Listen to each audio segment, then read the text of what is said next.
welcome back to the channel. I did a short the other day about this one right here. Needless to say, we could use stay out of the Honda shop.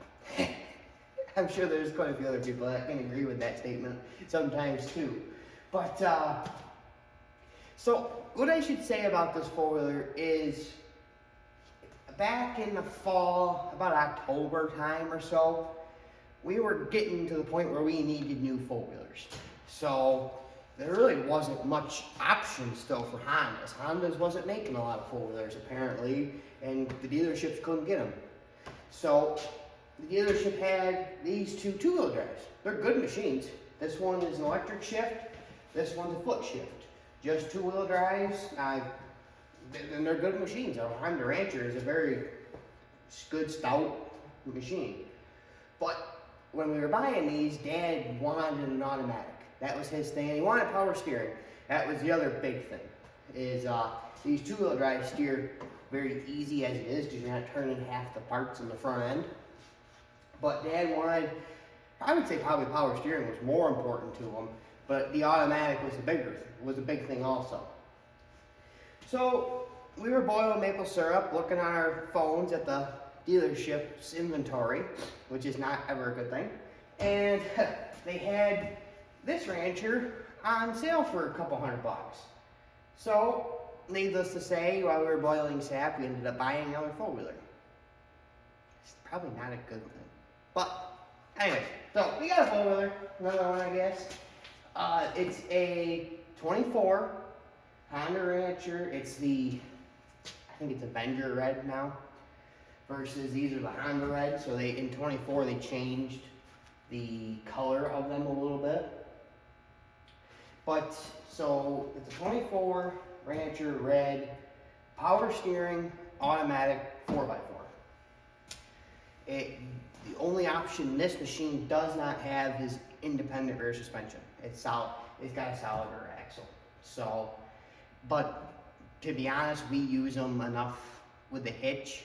The hitch on the solid rear axle is really good versus the independent. We've looked at them, and you'd have to, somebody makes an adapter plate for them. I don't know who, but they're around a 2-inch receiver. And that wouldn't be the end of the world by any means, but the solid rear axle is just, I think, better for us, really. We've had, a lot of four-wheelers with them. A lot of four-wheelers, and very rarely have a problem. Once in a while, I mean, the one four-wheeler we had, we wore the bushings out and she was squeaking, but nothing serious in the tube of the solid rear axle. But we had this Honda Windshield we had on this electric shift one for Dad, since we got it pretty much brand new. The windshield was on this one. Dad liked it on this one. Then we obviously want to switch it over to his automatic now. I will talk about the windshield when I bring you back here to sit on the four-wheeler. I like the windshield. The windscreen itself, I think, is a really good quality of plastic, I'm going to say. It'll give and bow, and I mean, it bobs around a little bit, but that's kind of to be expected. And in the wind, it never really has a problem, but the mounting system from Honda, I kind of was a little disappointed in, I'm going to say. I'll show you what we ended up doing to make it better, but for being a Honda product, I thought it was going to be a hair better, but we like the windshield all in all. But yeah, I think I'll start with these two. I think everybody knows what a foot shift and an electric shift Honda is, but I'll just go over real quick of what these two had. And then I want to take this one for a ride with you and show you when you first fire them up and they're cold, these automatics, they shift a little hard. They kind of clunk into gear a little hard. But, you know, the first 4 or 5 gears, whatever, revving up and idling down, going up and down through the gears. But after a couple gear changes, they warm up pretty good, really good, and they just shift perfectly. So I'd like to have you guys hear that. So the foot shift one's right here, and this is a 23 model. The electric shift one's the one in the middle, and that one's a 22. there was no really model change differences between the 22s and the 23s. It was only in 24 that Honda started changing the colors. But that's pretty much the only differences besides the transmissions in them. This foot shift one, obviously when there's a foot shift two-wheel drives, they don't even have the digital dash, which could be a good thing, could be a bad thing for some of you. The digital dash, we've never had a problem with one, but I'm sure if you leave them out in the rain and the snow long enough, you could have a problem with one. Just a foot shift, and it's got the old school reverser. So you have to squeeze the red lever, squeeze the brake lever in, and then you can downshift it, and that'll take you into reverse. And all you gotta do is just pull back up, obviously. And you're just back in neutral, and then up for first gear. The foot shifts are pretty self-explanatory that way. This is probably the most tried and true machine out of all of them. A two-wheel drive foot shift rancher will run forever, I bet. If you don't have electrical wiring harness problems, I think it will. The electric shift, this is a machine that we love and hate at the same time. How do I say this? It is a really good machine, but we were nervous about when we bought these two four-wheelers about electric shifts. I'm just going to roll this one out.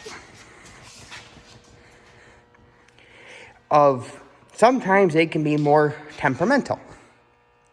Then you can kind of, I don't want to say force them into gear with a foot shift, but you are stronger than an electric motor of putting them in and out of gear sometimes. Sometimes this electric shift, and it really doesn't make a difference if it's hot or cold or anything in between. Sometimes you just don't really want to shift. And I honestly think that's just a part of being the electric shift model. But the one thing we do really like is, I'm going to fire this thing up, is on the back here, it's got that little reverse lever. So that flips you into reverse. But then as long as you keep holding that lever in and hit the up arrow to upshift it, it'll take you right to first gear. And then you can do the same thing of hold the little button in the back, downshift it, and take it straight to reverse. The other nice thing is, say you're in second gear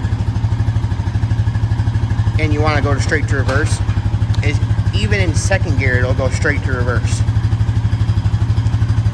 This, obviously being a two-wheel drive machine, we don't use it to plow snow, but I can see where that being from second gear to reverse would be a really nice thing. But that's the biggest thing we like about the electric shift, is being able to go from first gear to reverse versus having to put it down through neutral with a foot shift machine.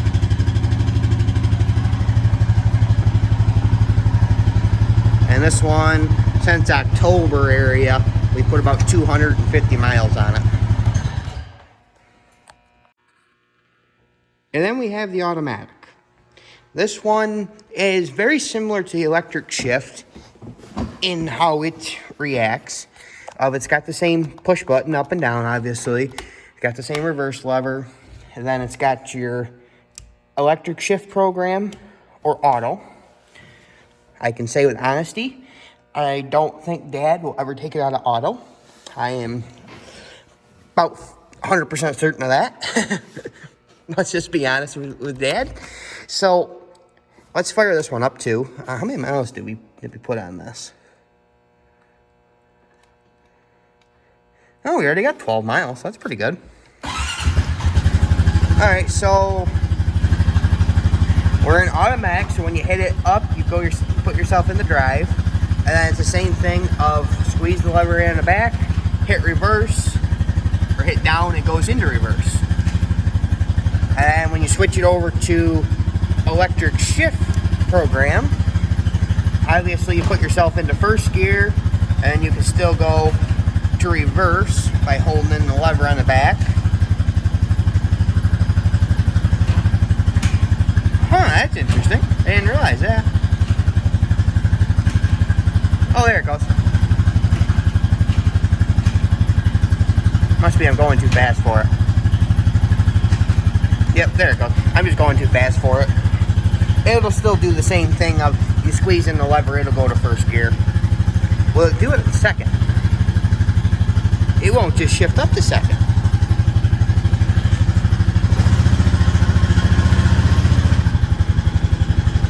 Okay, that's a little different. See, it won't just shift up by itself because of the automatic. That's interesting.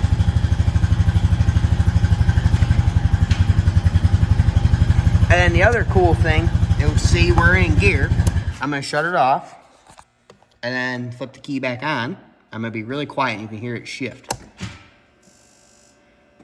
Every time you shut it off, it takes itself back to neutral, which is kind of neat, actually.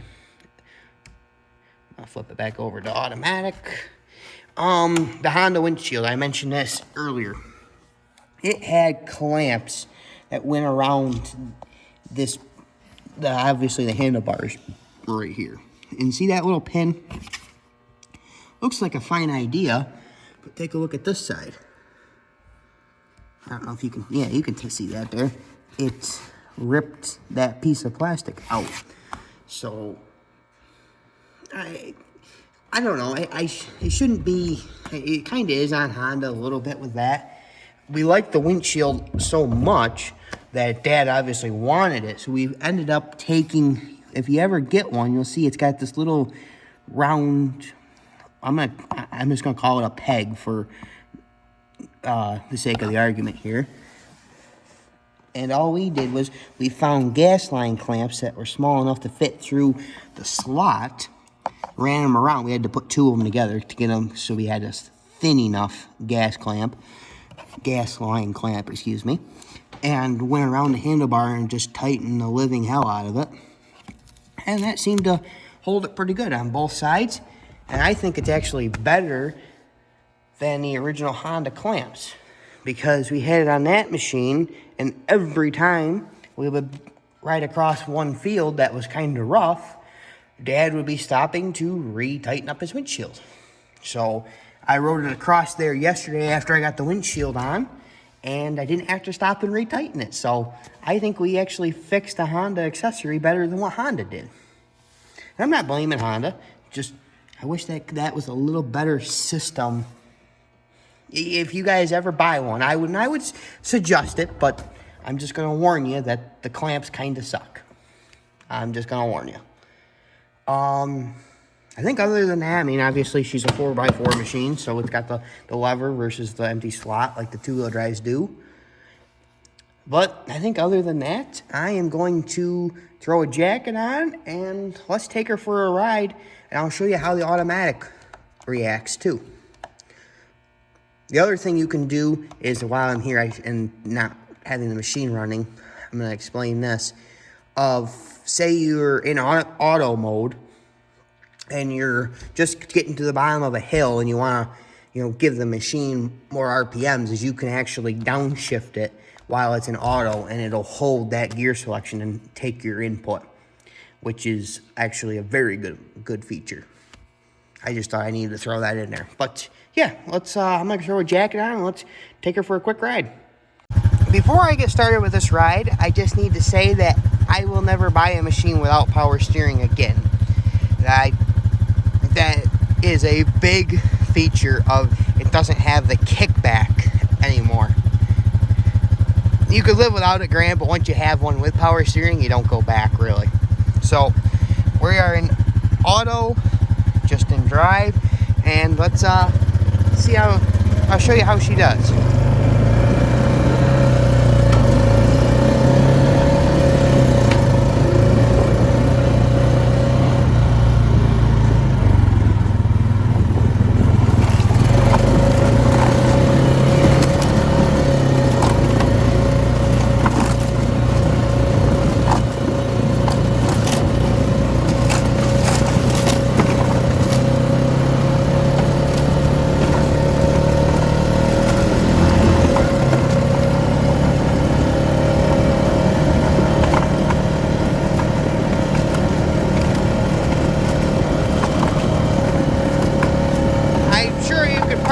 really hear it, but it just shifts a little hard in right the first couple shifts. But after that, it does do very well.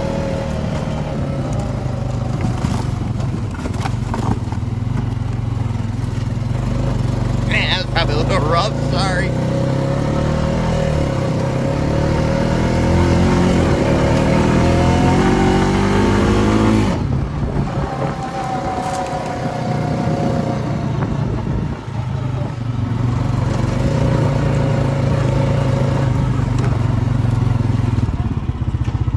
Probably a little shaky. Sorry about that, but I just wanted you to hear how the machine does even just that little bit of a ride from the shop up the cornfield there. Of once it warms up that first couple shifts, she just runs perfect. And I'm not complaining about those first couple shifts at all. I can live with that forever. I would run it in electric shift mode, but I only have one hand and that'd be kind of a pain. So yeah, other than that, I mean, I really like this automatic. Myself, I'm still a foot shift Honda guy, but I'm gonna call Dad an old fart. Yep, it's gonna happen. For my old fart dad, he likes the automatic. I didn't realize I had an old fart dad until we went to the Honda shop and picked up an automatic Rancher. So, well, thank you guys for watching this review of the Honda Ranchers. It's got 12 miles on it now, so I'll probably do another review once it gets 100. Maybe once a couple month review, something like that. I don't know, but I'm sure you'll be seeing it in a lot more videos. So stay tuned to the channel if you want to know something more about any of the 3 transmissions, because we have all 3. Just let me know.